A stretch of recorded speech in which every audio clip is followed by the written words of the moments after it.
Hello everyone, this is Saumya. Welcome to दोसर classes. आज हम लोग पढ़ेंगे सर्कुलेटरी सिस्टम के बारे में।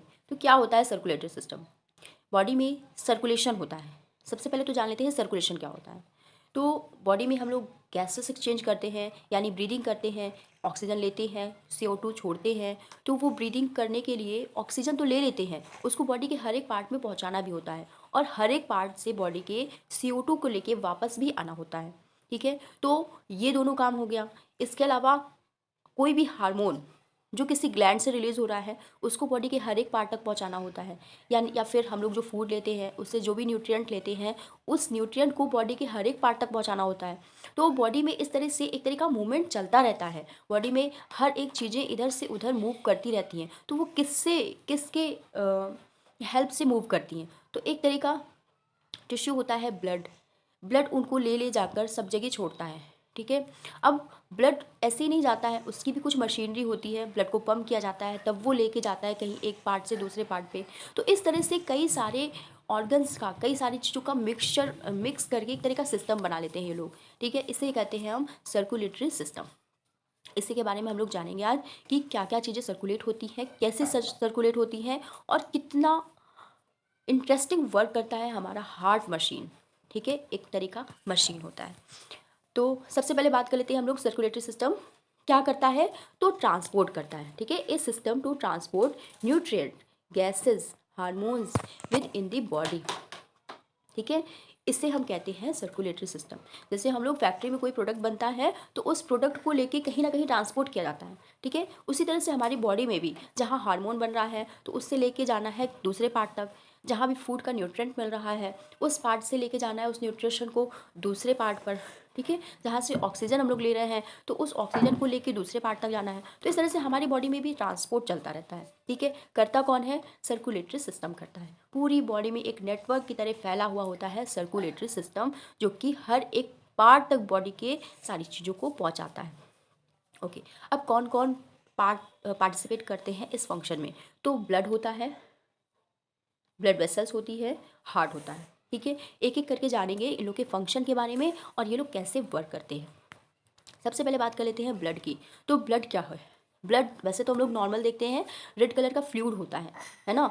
लेकिन उसके अंदर भी कई तरह के पार्ट्स होते हैं। यानी कि ब्लड अकेला एक रेड कलर का फ्लूइड नहीं है, उसके अंदर भी कई तरह की सेल्स पाई जाती हैं। कई तरह की सेल्स से मिलकर बना हुआ एक तरह का टिश्यू होता है। ठीक है, फ्लूइड टिश्यू होता है, इसको हम कनेक्टिव टिश्यू कहते हैं। अब कनेक्टिव टिश्यू क्या होता है?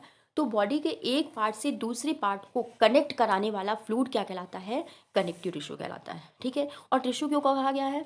क्योंकि इसमें कई तरह की सेल मिक्स होती हैं।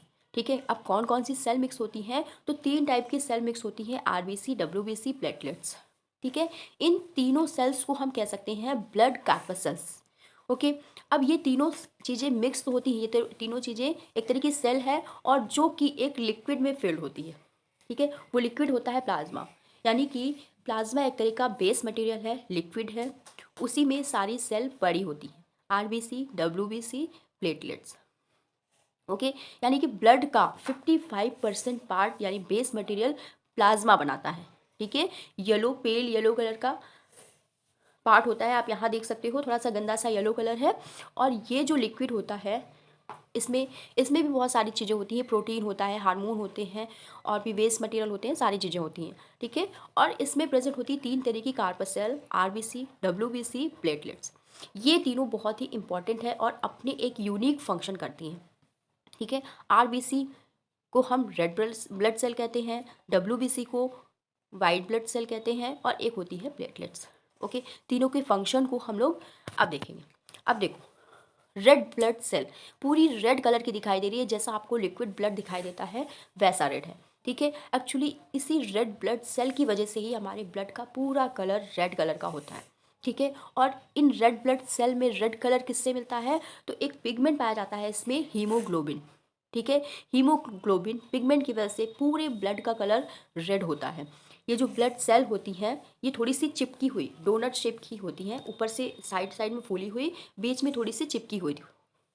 ठीक है, आप लोगों को ध्यान हो तो फिजिक्स में आप लोगों ने पढ़ा है कॉन्केव लेंस, इस तरह से कुछ बना होता है। ठीक है, तो वैसा ही कुछ स्ट्रक्चर होता है RBC का भी। ठीक है, तो डिस्क शेप होती है, कॉन्केव शेप होती है। इनमें न्यूक्लियस एब्सेंट होता है, ये बात आपको ध्यान रखनी है। एक और नाम से जानते हैं आरबीसी को, एरिथ्रोसाइट। ओके, आरबीसी, डब्ल्यूबीसी और प्लेटलेट्स तीनों के एक एक अदर नेम है जो आपको याद रखने हैं। अब रेड बीसी का मेन वर्क क्या होता है? तो रेड बीसी में जो हीमोग्लोबिन पाया जाता है ना, वो बहुत ही इंपॉर्टेंट होता है।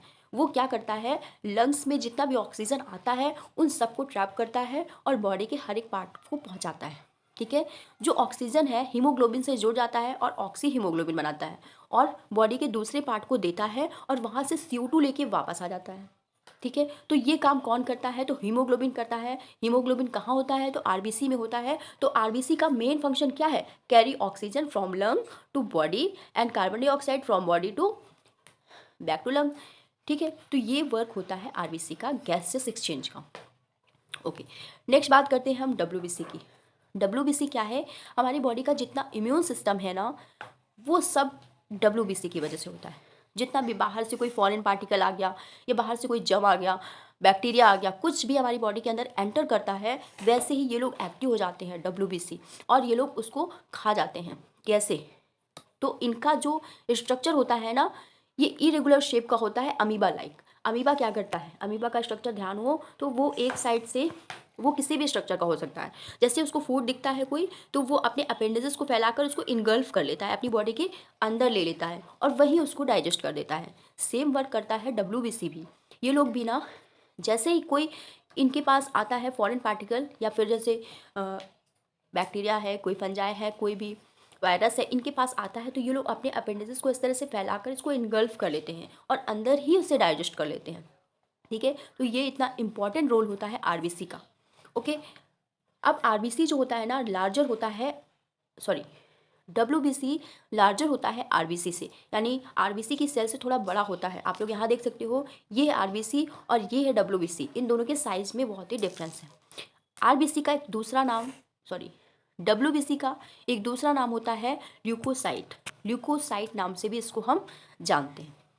ठीक है, तो डब्ल्यूबीसी के बारे में हम लोग को इतना ही पढ़ना है, इरेगुलर शेप का होता है। इसमें हाँ, एक चीज़ और, इसमें न्यूक्लियस प्रेजेंट होता है। ठीक है, ये इंपॉर्टेंट चीज़ है, आपको ध्यान रखना है। आरबीसी में और प्लेटलेट्स में न्यूक्लियस एब्सेंट होता है, बट डब्ल्यूबीसी में न्यूक्लियस प्रेजेंट होता है। ओके, अब नेक्स्ट बात करते हैं हम लोग प्लेटलेट्स की। तो प्लेटलेट्स क्या होता है? इसका भी एक और नाम है थ्रोम्बोसाइट। ठीक है, तो थ्रोम्बोसाइट क्या होता है? इनका जो सेल होता है ना, वो भी इस तरह का थ्रेड लाइक होता है। साइड साइड में बहुत सारे थ्रेड्स निकले होते हैं। अब ये थ्रेड का भी बहुत इंपॉर्टेंट फंक्शन होता है। जब कभी आपके बॉडी में कहीं भी स्किन पे कहीं कट लग जाता है तो ब्लीडिंग होने लगती है ना। वो जो ब्लीडिंग होती है, थोड़ी देर में आप लोग देखोगे ब्लीडिंग तो रुक गई है, उसके बाद एक तरह का वहाँ पर ब्लैकिश रेड कलर का, आपको डार्क कलर का एक थिकनेस आपको दिखेगी, वहाँ पर एक क्लॉटिंग दिखती है। ठीक है, तो वो जो क्लॉटिंग होती है वो काम करती है प्लेटलेट्स। ठीक है, प्लेटलेट्स को जैसे ही पता चलता है कि कहीं बॉडी से ब्लड ब्लीडिंग कर रहा है, तो क्या करती है, वो उस पार्ट पे जाती है, कट लगे हुए पार्ट पे, और वो अपने इस तरह के जो फाइबर्स है उनको फैलाकर एक नेटवर्क फॉर्म कर लेती है और उसके बाद वो ब्लीडिंग होने से उसको रोक लेती है, मतलब उस जगह का रास्ता पूरा बंद कर देती है, जिससे ब्लीडिंग नहीं हो पाती है। ठीक है, तो ये एक इंपॉर्टेंट रोल होता है प्लेटलेट्स का। अगर हमारी बॉडी में सारी प्लेटलेट्स खत्म हो जाएं तो क्या होगा? कभी भी आपकी बॉडी में कहीं भी चोट लगेगी तो वो ब्लीडिंग होती रहेगी, कभी कोई क्लॉटिंग नहीं होगी, कभी वो रास्ता बंद नहीं होगा। ठीक है, और लास्ट में आपको डेथ भी हो सकती है। तो प्लेटलेट्स बहुत ही इंपॉर्टेंट है। कलरलेस सेल होती है, न्यूक्लियस इसमें एब्सेंट होता है। ओके, अब ये बनती कहाँ है? तो बोन मैरो एक जगह होती है हमारी बॉडी में, जो थाइस की सेल्स होती हैं, थाइस में जो बोन होती है, उस बोन के बीच का जो पोर्शन होता है, सेंटर का पोर्शन में एक फ्लूइड होता है। ठीक है, उस पोर्शन को हम लोग कहते हैं बोन मैरो। वहीं पर रेड बीसी भी बनती है और प्लेटलेट्स भी बनती है। ठीक है, तो इनका फॉर्मेशन वहीं से होता है। अब ये लोग फंक्शन क्या करते हैं?